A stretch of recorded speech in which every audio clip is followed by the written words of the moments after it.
Capítulo 54. Estado de la ciudad y del templo.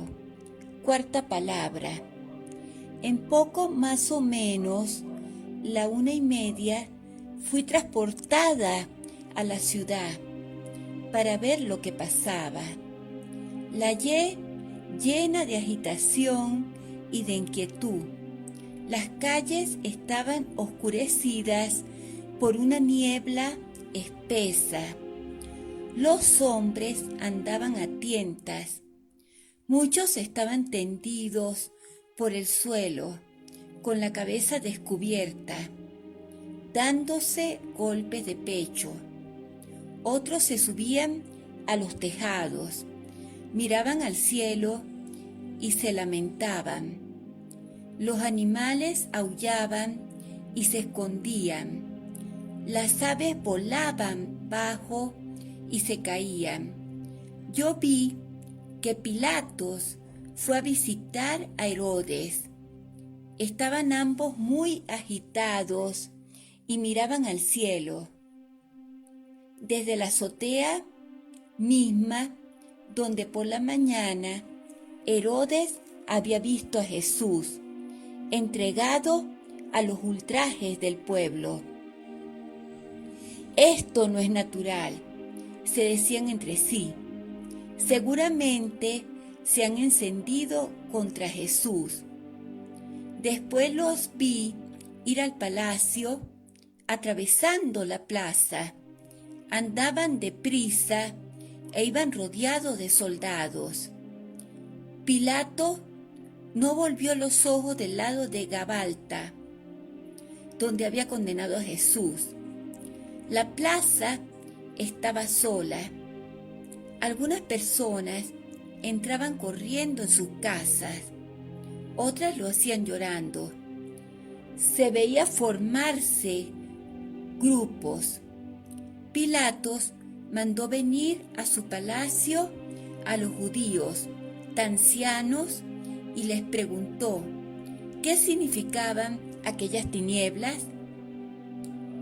Les dijo que él las miraba como un signo espantoso, que su Dios estaba irritado contra ellos, porque habían perseguido de muerte al Galileo, que era ciertamente su profeta y su rey, que él se había lavado las manos, que era inocente de esa muerte, etcétera, etcétera. Mas ellos persistieron en su endurecimiento, atribuyendo todo lo que pasaba a causa que no tenía nada de sobrenatural, y no se convirtieron. Sin embargo, mucha gente se convirtió, y todos los soldados que en el prendimiento de Jesús en el huerto de los olivos habían caído al suelo y se habían levantado. La multitud se reunía dentro de la casa de Pilatos y en el mismo sitio en que por la mañana habían gritado: que muera, que sea crucificado. Ahora gritaba: muera el juez inicuo, que su sangre caiga sobre los verdugos. Pilatos tuvo que guardarse entre soldados. Ese miserable, sin alma, echaba la culpa a los judíos, diciendo que no tenía ninguna parte en ello, que Jesús era profeta de ellos y no suyo, que ellos habían querido su muerte. El terror y la angustia llegaban a su colmo en el templo. Se ocupaban en la inmolación del Cordero Pascual, cuando de pronto anocheció. La agitación y el terror les hacían dar gritos dolorosos. Los príncipes de los sacerdotes se esforzaron en mantener el orden y la tranquilidad. Encendieron todas las lámparas, pero el desorden se ausentaba cada vez más. Vi a Anías, aterrorizado, correr de un rincón a otro para esconderse. Cuando me encaminé para salir de la ciudad, las rejas de las ventanas temblaban y sin embargo no había tormenta. La lobreguez aumentaba. Sobre el Gólgota, las tinieblas produjeron una terrible impresión. Al principio los gritos, las imprecaciones, la actividad de los hombres ocupados en levantar las cruces, los lamentos de los dos ladrones, los insultos de los fariseos a caballo, las idas y venidas de los soldados, la marcha tumultuosa de los verdugos habían disminuido su efecto. Después vinieron los reproches del buen ladrón a los fariseos y su rabia contra él. Conforme las tinieblas aumentaban, las circunstantes estaban más pensativos y se alejaban más de la cruz. Entonces fue cuando Jesús recomendó su madre Juan, y María fue llevada desmayada y a alguna distancia. Hubo un instante de silencio solemne. El pueblo se asustaba de la oscuridad. La mayor parte de él miraba al cielo. La conciencia se despertaba en algunos, que volvían los ojos hacia la cruz, llenos de arrepentimiento, y se daban golpes de pecho. Los que tenían estos sentimientos se juntaban. Los fariseos, llenos de un terror secreto, querían explicárselo todo con razones naturales, pero hablaban cada vez más bajo y acabaron por callarse. El disco del sol, de un amarillo oscuro, como las montañas, miradas a la claridad de la luna, estaba rodeado de un círculo encarnado. Las estrellas se veían y daban una luz ensangrentada.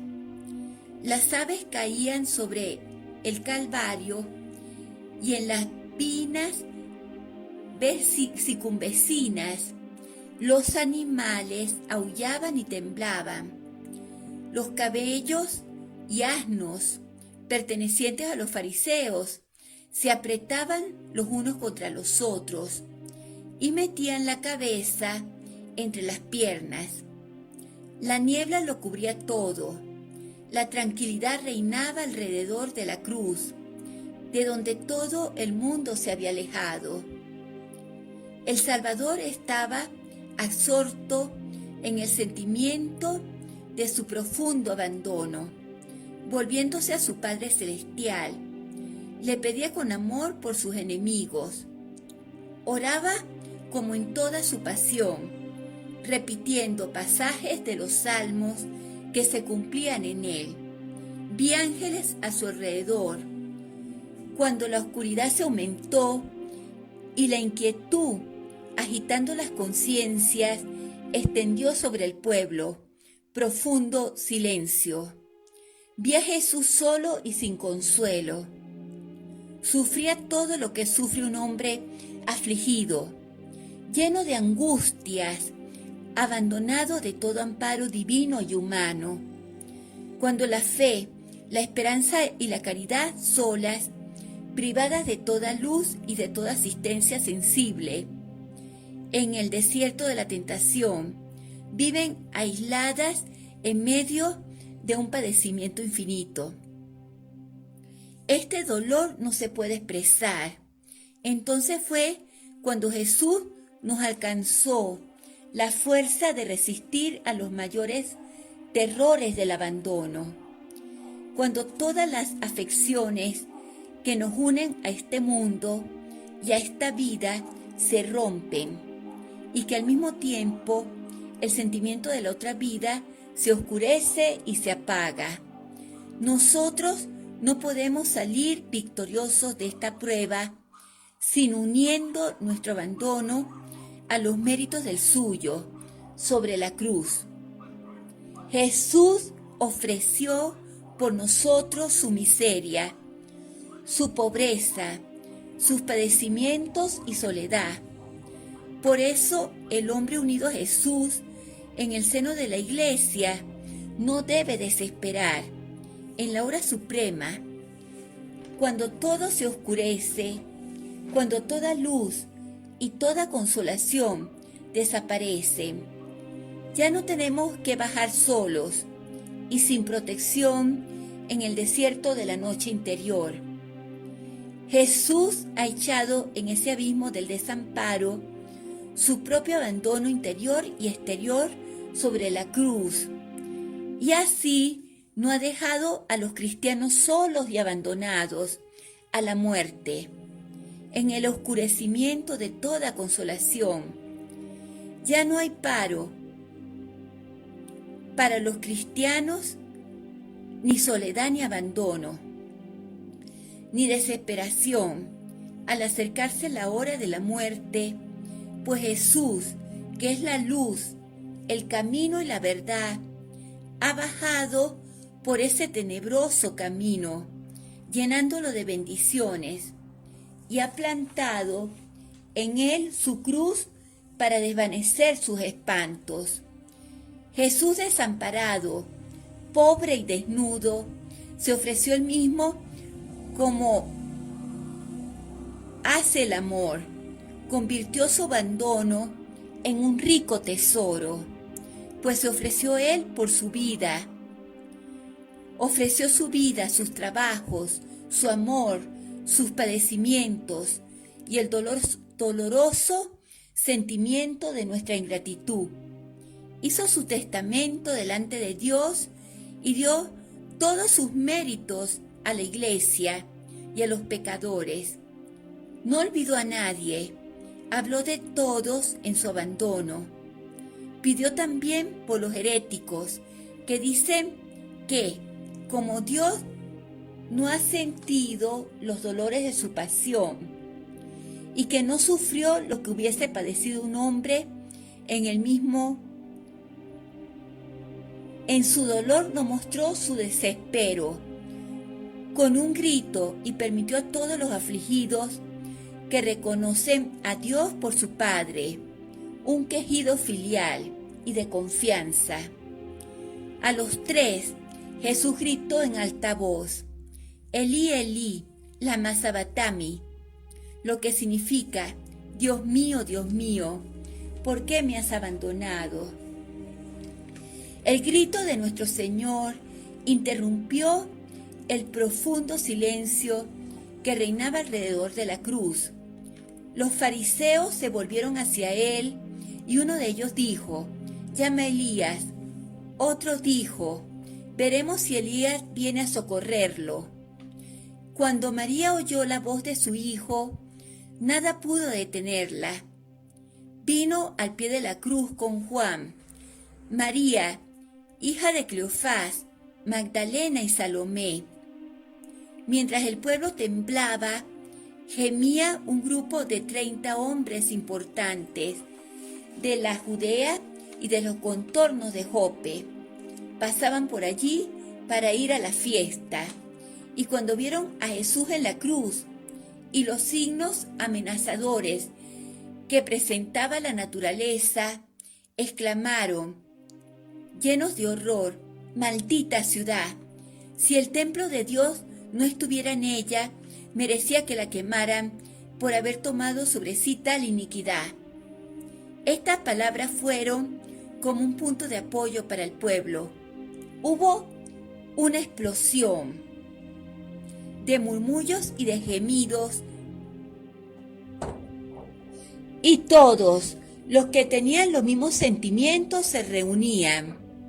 Todos los circunstantes se dividieron en dos partidos. Los unos lloraban y murmuraban, los otros pronunciaban injurias e imprecaciones. Sin embargo, los fariseos estaban menos arrogantes y teniendo una insurrección popular, se entendieron con el centurión Abenadar dieron órdenes para cerrar la puerta más cerca de la ciudad y cortar toda comunicación. Al mismo tiempo, enviaron un expreso a Pilatos y a Herodes para pedir al primero 500 hombres y al segundo sus guardias, para evitar una insurrección.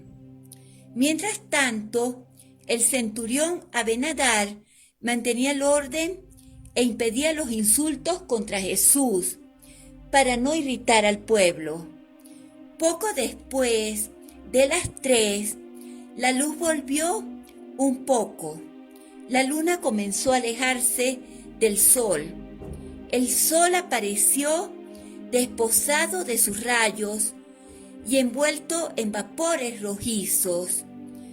Poco a poco comenzó a brillar y las estrellas desaparecieron.